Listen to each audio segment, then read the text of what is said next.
Hey, book lovers, welcome back. You wanted to do a deep dive on the benefits of slow reading. Yes. So we're going to check out this YouTube video from booktuber Murphy Napier. Cool. Ready to see what we find. Right away, Napier mentioned something that I think a lot of us struggle with, which is that feeling of wanting to savor a book, Yeah. but also that urge to just devour it, as fast as you can. Right. I feel like I do that a lot. Oh, yeah, me too. Have you ever felt that way? Like torn between really wanting to immerse yourself Yeah. in the story and also just wanting to get to the end? Oh, all the time. Yeah. It's like you want to have it both ways, right? Like you want to enjoy every single page. Right? But you also want to get to that like satisfying feeling of finishing it. Yes. And then be able to talk about it too. Exactly. Which Napier talks about how much they love discussing books with friends. Yeah. Like really doing a deep dive, dissecting them. Yeah. And they specifically mentioned Vagabond and Monday's Not Coming as examples. Oh, interesting. I don't know if you read either of those, but I'm a sucker for a good book discussion. Totally. There's nothing like it, you know? For sure. It's like the book really comes alive in those conversations. Totally. You get to hear different perspectives. You unlock new layers of meaning. Exactly. And then Napier goes on to talk about how they read this Wisdom of Crowds trilogy.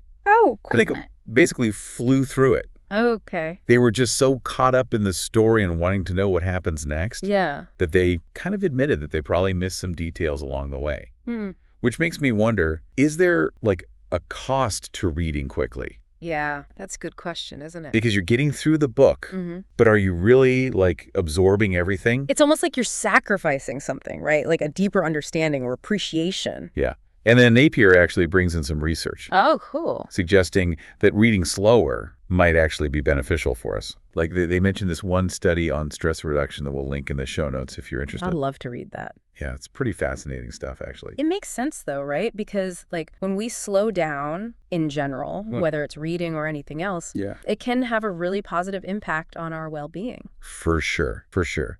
I also love how Napier owns up to the fact that their perspective on this has changed over time. Yeah. Like they mentioned they did a video a while back about speed reading. Right.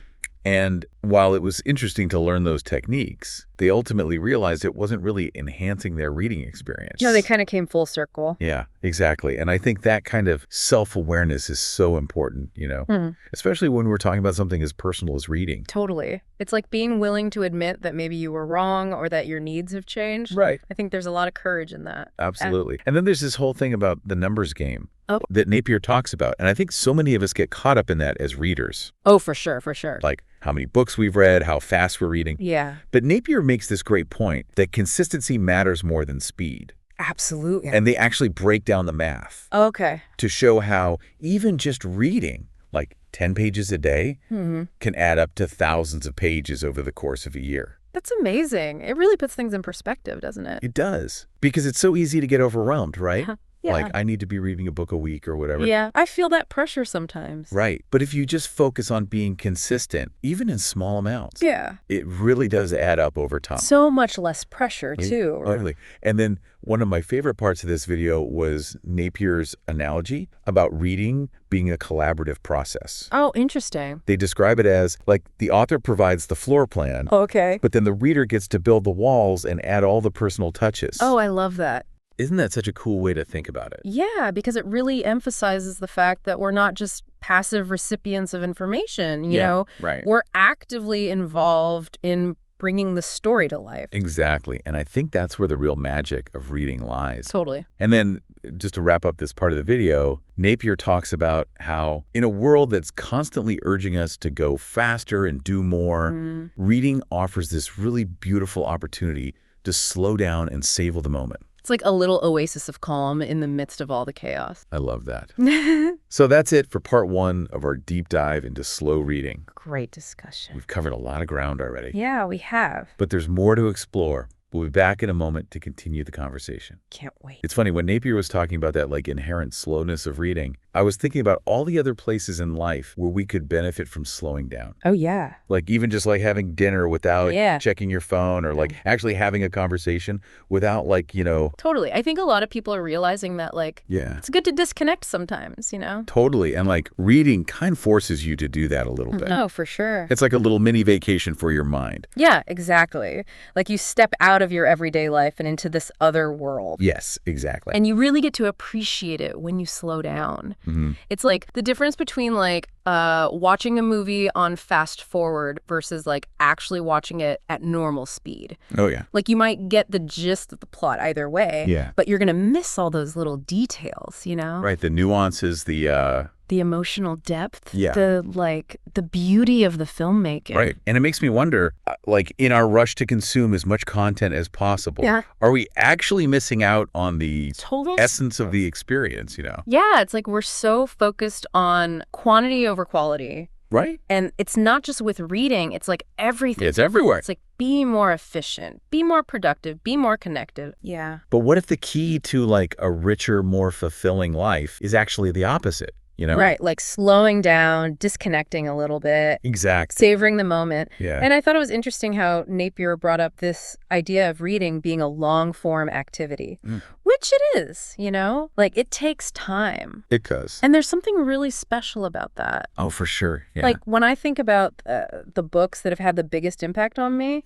it's the ones that I took my time with. Right, you really let them sink in. Yeah. Yeah, it's like a commitment, right? Yeah. It's like you're saying, I'm going to invest my time and energy into this. Yeah. And I think there's something really valuable in that, especially in today's world. Totally. Where everything is so instant, and it's like you have to wait for it. Yeah. You have to be patient. Yeah, and I think that's a skill worth cultivating. Absolutely. And I think reading can really help us with that. Oh, for sure, yeah. You know, because it forces us to slow down. Yeah. Right. To focus, to resist that urge to just like skim ahead or multitask. It's like we're building a muscle, but it's like a mental muscle instead of a physical one. Yes, exactly. And like any muscle, it takes time and effort to develop. Totally. But the more you work it, the stronger it gets. Right. And I love how you said we start to find joy in the process, not just the outcome. Exactly. It's like we start to appreciate those little things. Yeah. You know, the subtle nuances, the unexpected twists and turns, the beauty of the language itself. So how do we actually like apply this to our own lives? Well, I think the first step is just becoming more aware of your own reading habits, you know? Okay. Like, do you tend to rush through books or do you naturally take your time?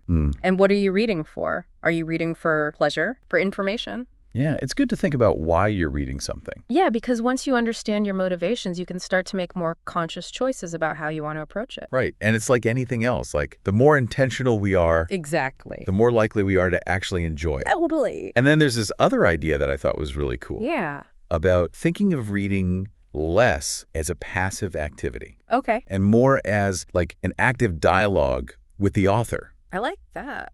You know, instead of just absorbing the information, like actually engaging with it, questioning the author's assumptions, making connections to your own life. Yeah. It's like you're having a conversation with the book. Exactly. And it makes the whole experience so much richer, I think. Oh, for sure. And it brings us back to that point that Napier made about there being no one right way to read. Like it's all about finding what works best for you and what brings you the most enjoyment. Totally. But I do think it's worth like experimenting with different approaches. Oh, yeah. And seeing how they change your experience, you know? Absolutely. You might be surprised at what you discover. I think it's time for a little break, though. We'll be back in a moment to wrap up our exploration of slow reading. Wow. This whole conversation about slow reading has really got me thinking about my own reading habits, you know? It's interesting, isn't it, how these deep dives can sometimes make us reevaluate things. Yeah, like it's like holding up a mirror, right? Exactly. Like, hey, how am I actually approaching this part of my life? And you might be surprised by what you see. Oh, absolutely. One thing I keep coming back to is like slow reading isn't just about like physically reading slower. Right. It's more than that. It's like a mindset shift almost. It's about being present, being intentional. Yeah, like choosing to really engage with the book. Yes. Not just, you know, passively letting the words wash over you. And I think when you read that way, you get so much more out of it. You really do. Like I remember this one time I was going through something kind of tough. Yeah. And I picked up this book, and it totally changed my perspective on the whole situation. It's amazing how books can do that, isn't it? It really is. Like they can offer guidance, support, even like a roadmap for navigating difficult times. It's like having a wise friend who just happens to be made of paper and ink. I love that. And you know, it's not just about self-help books either. Right. Like any book, whether it's fiction, nonfiction, poetry, whatever, can offer these incredible insights and connections. Yeah, if you're open to them. Exactly. Going back to what Napier was saying, it made me realize that slow reading is really more of a practice. It's not like you just decide to read slowly one day and that's it, It's a journey. It's like a muscle you have to develop. Totally. And the more you practice, the easier it becomes. And the more rewarding it is, too. Absolutely. And I think the cool thing is that you can apply it to any kind of reading. Yeah, like it doesn't matter what you're reading. Right, whether it's a novel, a biography, even just a news article. It's about bringing that same intentionality and presence to the experience. And really savoring it. So as we wrap up this deep dive, I'd love to leave you with a little challenge. Okay, I like a good challenge. What if you pick just one book, any book, and committed to reading it slowly, intentionally, with that sense of presence we've been talking about? I love that idea. Really pay attention to the words, the imagery. Let yourself get lost in the story. Like a little experiment. Exactly. And see what happens, You might be surprised at what you discover. I think people would be amazed at the difference it makes. I think so too. And if you do try it out, we'd love to hear about your experience. Yeah, come share your thoughts on social media. Let's keep this conversation going. Until next time, happy reading. Let's keep this conversation going. Until next time, happy reading.